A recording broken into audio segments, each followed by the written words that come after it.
In a thunderclap decision that rocked the monarchy to its core, William, heir to the throne, has just made a move no one expected. In a private but fiery confrontation, he stripped Queen Camilla of her final remaining power, citing a betrayal so severe it shattered royal unity. What could provoke such a bold act? What secret forced his hand? The truth is far more twisted than the public has been told. Before we go deeper into what this really means for the royal family, make sure to subscribe so you don't miss a single update. It all began with a coded message, an urgent whisper passed through trusted hands, reaching William as he returned from an overseas engagement. By the time his convoy arrived at Clarence's house, the atmosphere had already shifted. The doors were closed, the windows sealed, and security doubled. An emergency meeting was called with only his most trusted advisors in attendance. This wasn't a matter of politics, it was personal. Camilla's name was spoken not with respect, but with an edge of disbelief and fury.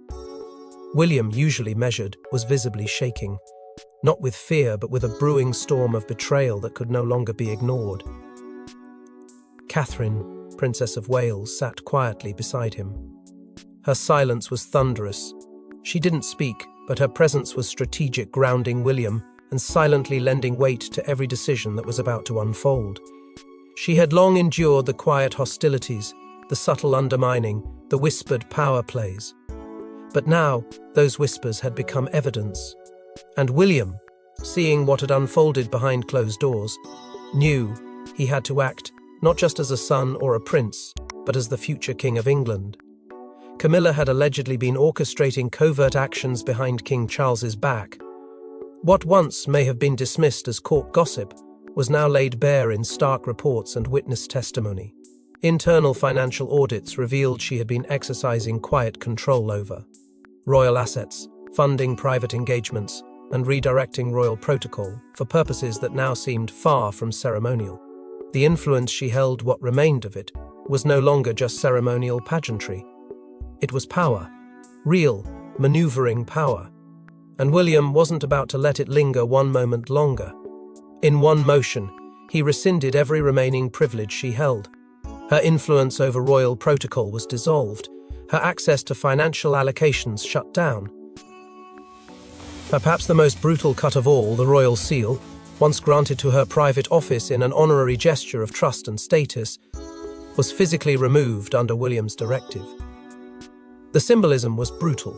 It wasn't just a removal, it was a message to every corner of the palace. The Queen Consort's time of unchecked influence was over. But even as this decision sent tremors through the royal corridors, darker questions loomed. Whispers had already begun circulating, rumors of Camilla's association with external heirs, individuals with political ambitions who had much to gain from destabilizing the current royal dynamic. There were allegations of secret dinners, encrypted correspondence, and alarming alliances that made even the most seasoned palace aides question who had been pulling strings behind the scenes. The betrayal wasn't just personal, it was structural. It was a threat to the institution itself. And William's decisive move wasn't just retaliation, it was a desperate attempt to preserve the very soul of the monarchy before it fractured completely. But to understand why William acted with such brutal finality, we must uncover the betrayal Camilla kept buried in the shadows until someone inside the palace exposed her. Beneath the grandeur of Buckingham's West Wing, a meeting took place that would become the tipping point for the monarchy's unraveling. And Camilla, Queen Consort, was at the center of it. Her presence, her words, her intentions leaked. What was supposed to remain, sealed behind oak doors, was instead the beginning of her downfall. Behind those polished walls, Camilla convened with two senior aides known for their discretion and long-standing loyalty. The room was chosen for its seclusion, the time selected to avoid prying eyes. But no fortress is impenetrable when betrayal festers from within. What began as a routine strategy discussion quickly morphed into a power play. Camilla, with her tone measured and deliberate, began dissecting the line of succession not in theory, but with veiled authority. She questioned William's readiness, hinted at Charles's fragility, and proposed a refined ceremonial structure that subtly diminished Catherine's visibility. Though never stated directly, her coded phrases carried undeniable weight. Words like streamlined future, controlled visibility, and managed influence were scribbled hastily in notes that would later make their way into hands far outside the room. The audacity wasn't just in the content it was in the confidence with which it was delivered. Camilla had come to see herself as more than queen consort. She saw herself as the architect of the royal transition, the mind guiding the throne's future, even if the bloodline disagreed. But what she didn't anticipate was that one of the three people in that room wasn't truly hers. A palace insider, long considered fiercely loyal, had reached a breaking point. Whether out of conscience, fear, or a deeper allegiance to the future of the monarchy, they leaked everything. Not to the press, not to the public, but to William directly. When the envelope reached William's hand, it didn't come with fanfare. Just a plain document marked for your eyes only. What he found inside was worse than any rumor. Transcripts, word for word, handwritten margins, timelines, and Camilla's unmistakable tone woven through every line. The blood drained from his face as he read the chilling phrase, "Certain figures, however loved, must be given softer shadows." It was a line aimed squarely at Catherine. The betrayal wasn't just political, it was personal. The woman who had welcomed Camilla into the family, who had endured decades of whispers and press wars, was now being quietly sidelined. William didn't wait. He went straight to Charles, not as an heir, but as a son demanding answers. The confrontation was tense, layered with disbelief, sorrow, and raw fury. Charles, blindsided, struggled to process what was unfolding. Defensiveness gave way to silence. And in that silence, something shifted. The balance of power between William and Camilla had snapped. What once was hidden was now laid bare. Yet even this betrayal was only the spark. What Camilla didn't know was that the walls around her had been closing in for weeks, and someone she trusted had already turned. She stood beside Camilla for years, her confidant, her advisor, her shield from public scorn. But in a twist no one foresaw, that very woman became the crown's secret weapon. Her confession not only changed the course of royal history, it tore open a conspiracy that had been years in the making. The name of the aide was known only in whispers, buried beneath layers of palace discretion and decades of silence. But when she requested a private audience with Prince William, it was clear something seismic was about to erupt. Her message, delivered through back channels, was urgent. She had information that could no longer be withheld. What she brought forward wasn't gossip. It was a confession, a heartbreaking, detailed account of deceit, control, and the quiet construction of a shadow monarchy within the heart of the crown. As she sat before William, eyes swollen, voice shaking, she began to speak of the world behind the royal smiles, a world she had helped build for Camilla. And now, she had come to tear it down. She revealed that Camilla had been building what she called her own court of power, an unofficial network of loyalists who reported direct to her, not Charles. This wasn't ceremonial support. These were calculated moves designed to influence key decisions within the monarchy. Appointments to the Privy Council, decisions on royal patronages, even back-channel communications with high-ranking civil servants were all, according to the aide, coordinated through Camilla's personal circle. What had once appeared to be the king's trusted advisors were, in reality, foot soldiers for Camilla's separate vision of power. And all of it had been hidden beneath the guise of protocol. The aide's emotional unraveling was impossible to ignore. Through tears and fits of guilt, she described how she had once believed in Camilla's mission, believed she was helping strengthen the monarchy, not hollow it from within. But over time, she said, she realized she was no longer supporting the institution, but protecting an individual who had begun using fear as leverage. She admitted she had been threatened subtly, but unmistakably warned. That disloyalty would come with consequences, that she would be discredited, that her career would be over, that her family could be dragged into the mess. Her loyalty had turned into fear, and now her fear had turned into resolve. But perhaps the most devastating moment came when she confessed a private meeting she'd had with Catherine, Princess of Wales. The aide had reached out to her directly, uncertain of William's willingness to hear the truth. In that meeting, she laid bare everything: how Camilla had systematically tried to eclipse Catherine's growing influence, how engagements were manipulated to downplay her presence, and how even international appearances were quietly intercepted and reassigned. Catherine's quiet reaction, she said, was more powerful than any outburst. She simply said, "Thank you for telling me. Now we must tell him."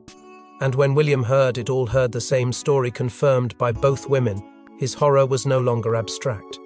The betrayal had moved far, shadows into the light, and the woman he once tolerated as his father's consort was now exposed as a rival force, playing a game with stakes too high to ignore. He wasn't just heartbroken, he was enraged. But William's response wasn't just emotional, it was strategic. And it began with a quiet but powerful revocation of everything Camilla had held onto. There was no press release, no public address, only silence. But in that silence, William launched a cold, calculated operation that would dismantle Camilla's royal influence, piece by piece. By the time the world noticed, it was already too late. The true strike came not with outrage, but with precision. William knew this couldn't be handled in public. It had to be systematic, deliberate, and executed with the kind of restraint that would prevent Camilla from mounting any meaningful defense. While the public remained blissfully unaware, behind palace doors, the Queen Consort was being surgically removed from the operational heart of the monarchy. The first move was subtle but symbolic. Her name was quietly withdrawn from internal advisory committees she had once attended as Charles's proxy. No announcement was made, no explanation given. She simply stopped receiving the agendas. Meetings were held without her. Decisions moved forward in her absence, and in a monarchy where presence means power, her absence spoke louder than words. Next came the reshuffling of her security detail. Camilla's longtime guards, loyal and familiar, were reassigned. In their place, a more generic unit arrived, still professional but distant. It was a clear message. She no longer commanded the weight of executive authority. Her movements, once closely tied to Crown logistics, were now isolated, devoid of official coordination. She still lived within the royal walls, but she was no longer within the inner circle. Camilla began to sense it immediately. Doors that once opened without question now required permission. Invitations she expected were never delivered. Conversations stopped when she entered the room. Then came the final blow to her influence over the royal public image. Private donors, those who contributed vast sums to causes once fronted by Camilla, were discreetly informed that she no longer represented the crown in any formal capacity. Meetings were cancelled, gala invitations were reprinted, and when long-time sponsors of royal initiatives called for clarification, they were simply directed to William's new communications lead. Camilla's legacy projects were reassigned or paused altogether, pending structural review. Her signature public events, the ones she curated to establish herself as a modern, compassionate queen, were handed over without fanfare. Princess Anne, known for her no-nonsense reputation, stepped into several of those roles. Catherine, beloved by the public and adored by the press, took over others. It wasn't just redistribution, it was erasure. Carefully orchestrated and politica. Lie airtight. William's strategy left no opening for backlash. By the time Camilla realized how much had been taken, it was already complete. Palace aides, once torn in their loyalties, were now operating under direct instructions from William's office.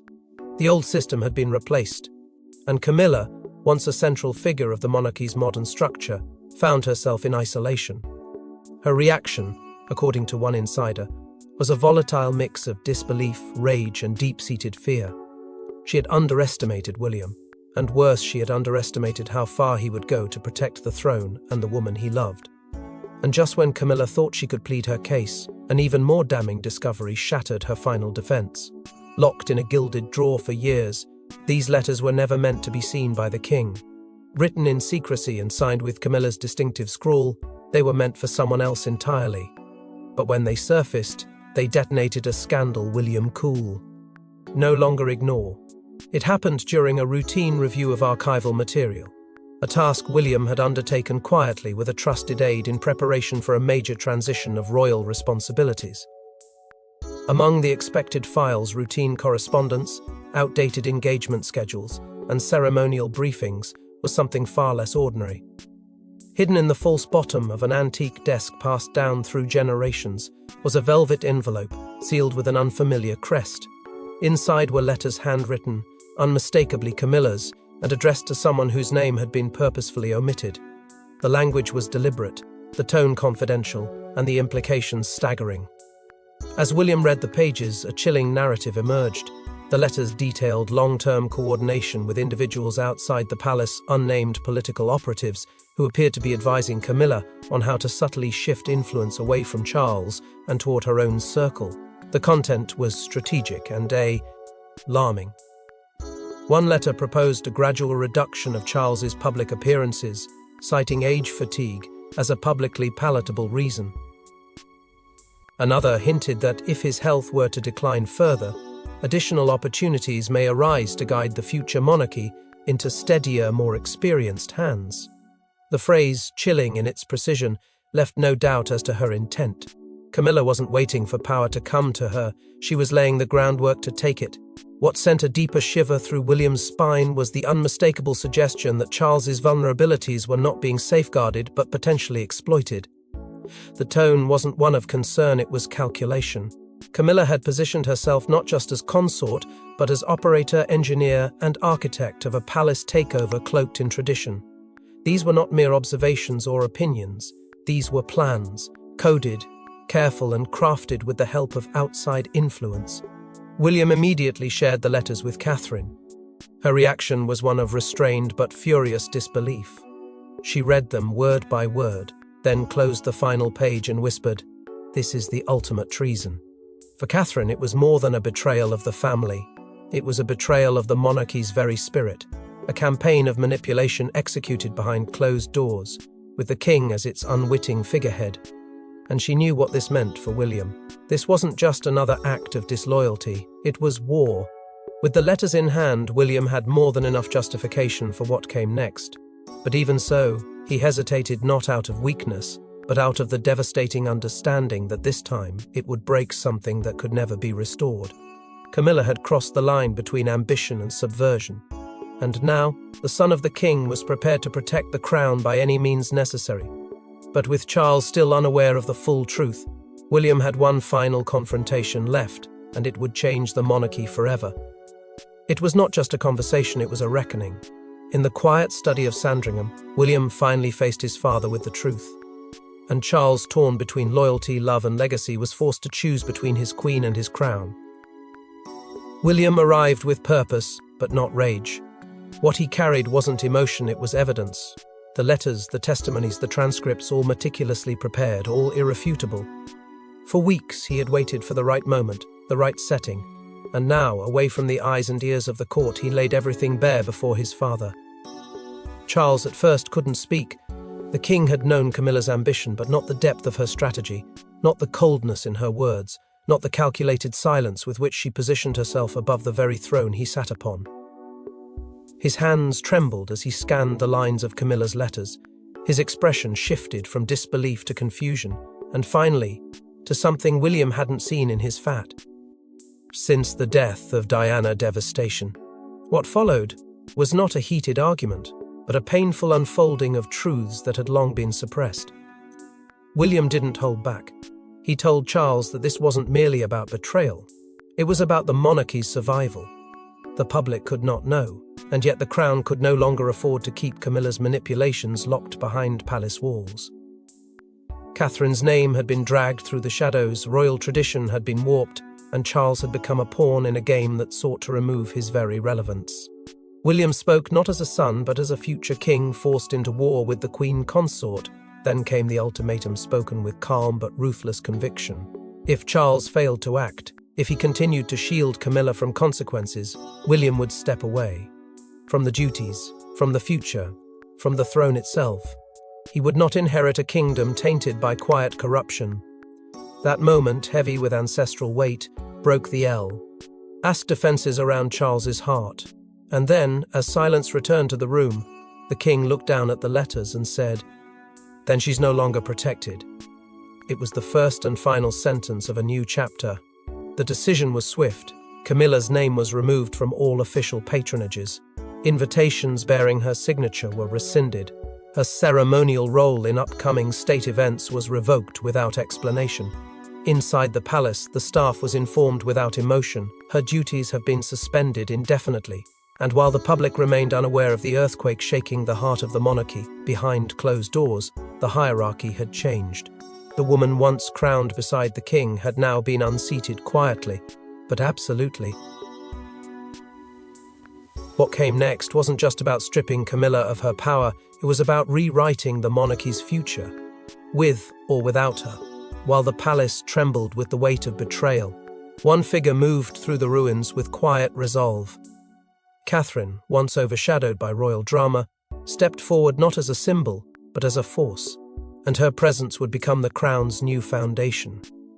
As the dust of Camilla's fall settled behind closed doors, Catherine emerged not in defiance, but in duty. Without uttering a single public word, she began to fill the void that Camilla had left behind. One by one, key ceremonial roles that had once carried Camilla's signature touch were now quietly reassigned to the Princess of Wales. State visits, royal banquets, investiture ceremonies. Catherine took the reins not with spectacle, but with a dignity that made her presence feel inevitable.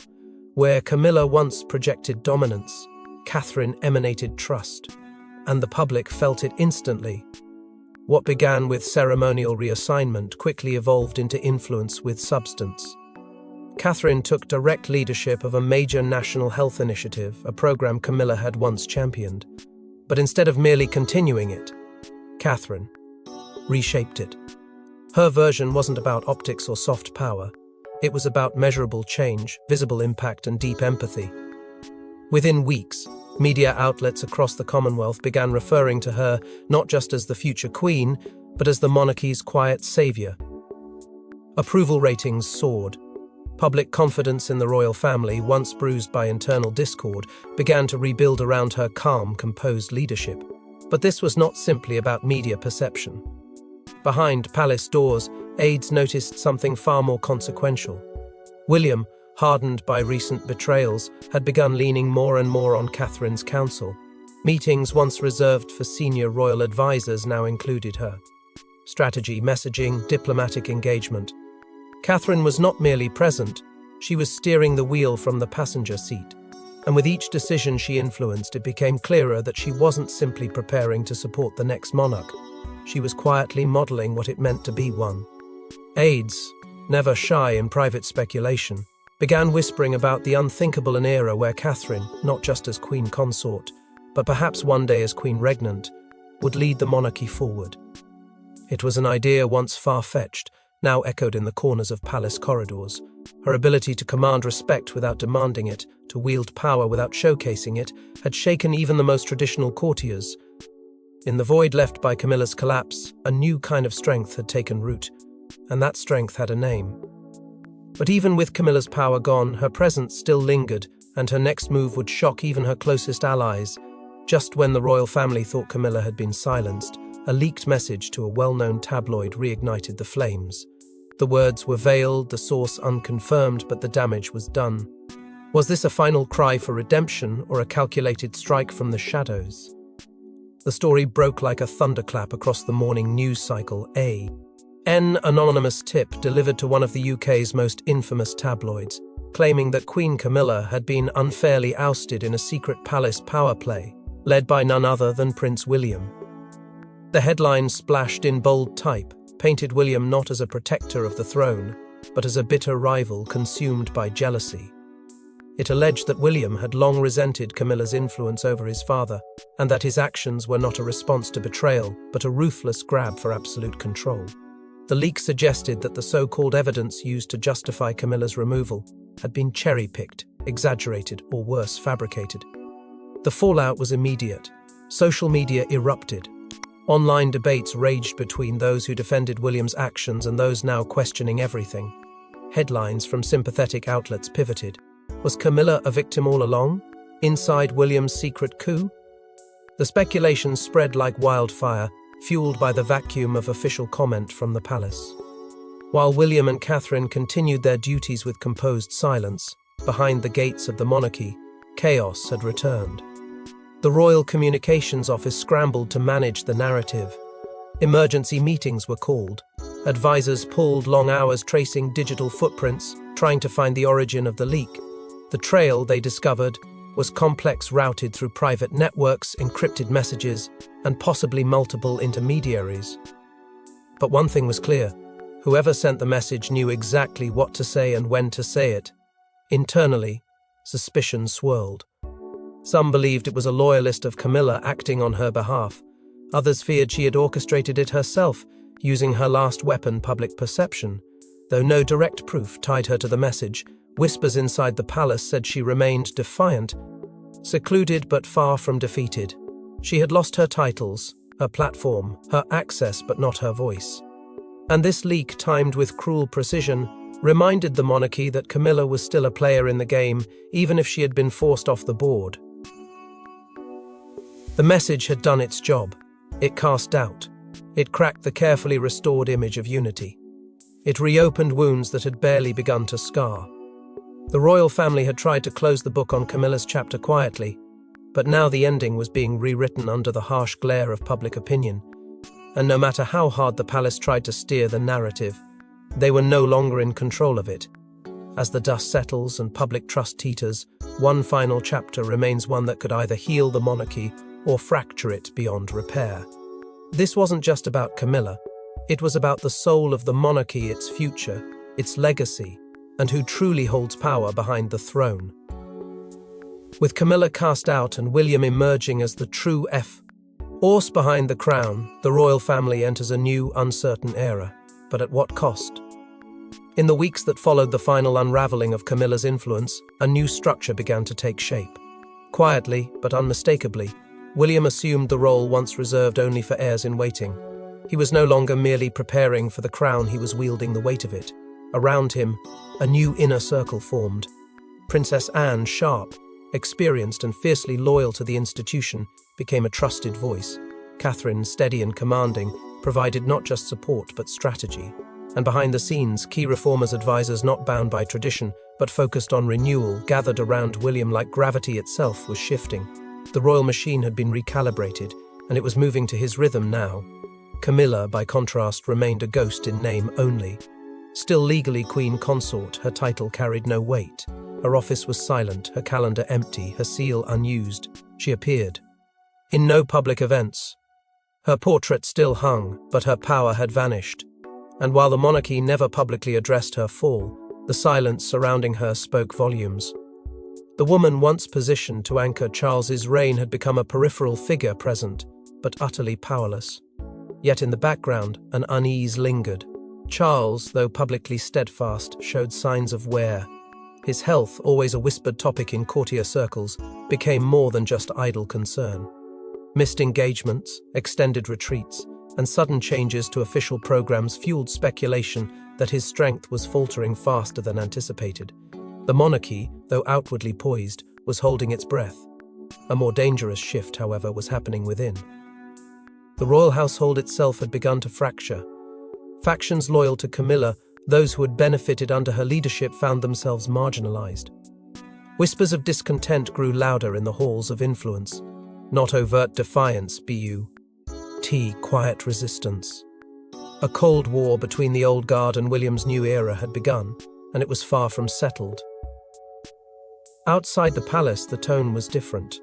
Parliament, long cautious in its praise of royalty, began murmuring support for William's leadership. His ability to steady the monarchy through internal chaos had not gone unnoticed. Behind closed doors, some even discussed the once taboo topic of regency. If Charles could no longer fulfill his duties, would William be called to take on full responsibilities in name, not just in practice? The question no longer felt radical, it felt imminent. And as the monarchy looked toward the horizon, the future had never felt so fragile. Camilla was gone, but the damage remained. William had risen, but the cost of his ascension, familial rupture, public doubt, hidden wounds would echo for years. The crown had survived, but not unscathed. As the palace gates close behind the fallout, one truth remains: betrayal has a cost, and in this monarchy, no crown is ever fully secure. Thanks for watching. Please don't forget to like and subscribe, and we will see you in next one.